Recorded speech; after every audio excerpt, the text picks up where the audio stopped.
willkommen zu Teil 2 vom schwebenden Feuerball.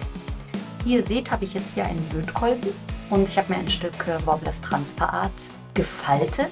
Mit Hitze habe ich das zusammengedrückt und jetzt bringe ich es mit dem Lötkolben an den Feuerball an. Dazu habe ich das ein bisschen erhitzt vorher, damit es ein bisschen hält wenigstens, ja.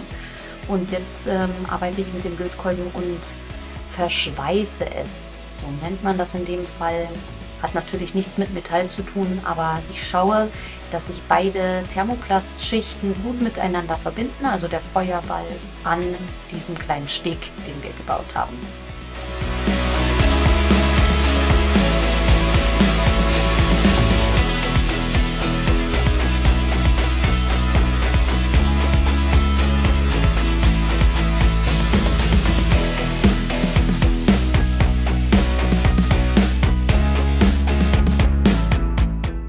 Ich schweiße auch ein paar Rillen ein. Ich gehe also einfach mit den Lötkolben über die Flammen. Und jetzt probiere ich nochmal den Handschuh an, der soll ja perfekt passen. Schaue, wie ich den Feuerball platziere und löte dann ein bisschen an, damit es schon mal ein bisschen Halt hat an dem Handschuh. Da müsst ihr jetzt sehr vorsichtig arbeiten.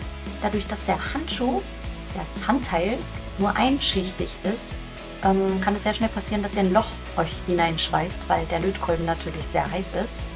Schaut also immer, und in der Ruhe liegt die Kraft in dem Fall. Ich nehme, wenn ich merke, da wird es ein bisschen dünn, einfach ein Stück Transparart und schweiße das mit ein. Ihr könnt einfach mit guter Hitze da entlang gehen, und wenn ihr merkt, der Lötkolben wird zu dunkel, also eure Lötstellen werden braun, dann reinigt ihr den Lötkolben bitte vorher ein bisschen, am besten an einer Stahlwolle. Könnt es aber auch natürlich erkalten lassen und dann einfach abbürsten oder mit einem Cuttermesser sanft hinüberbürsten, grobe Verschmutzung wegmachen. Einfach so, damit ihr das Thermoplast schön sauber haltet nach Möglichkeit.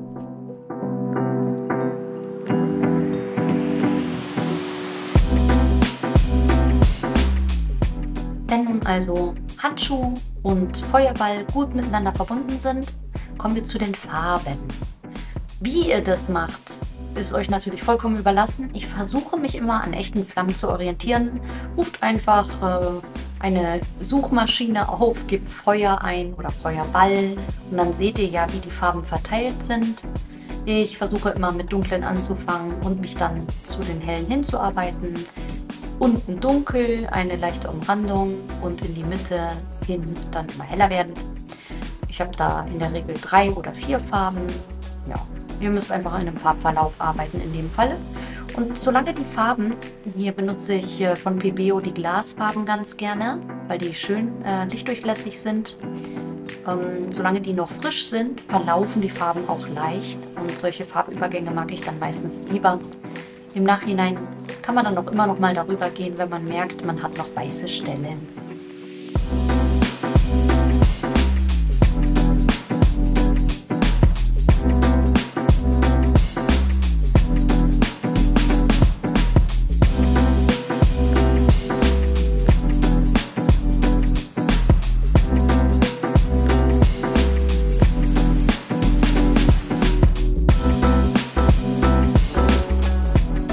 Meine Lieben, das war's auch schon wieder. Lasst mir gerne Kommentare da, ein Abo oder Like auf das Video, das hilft mir sehr.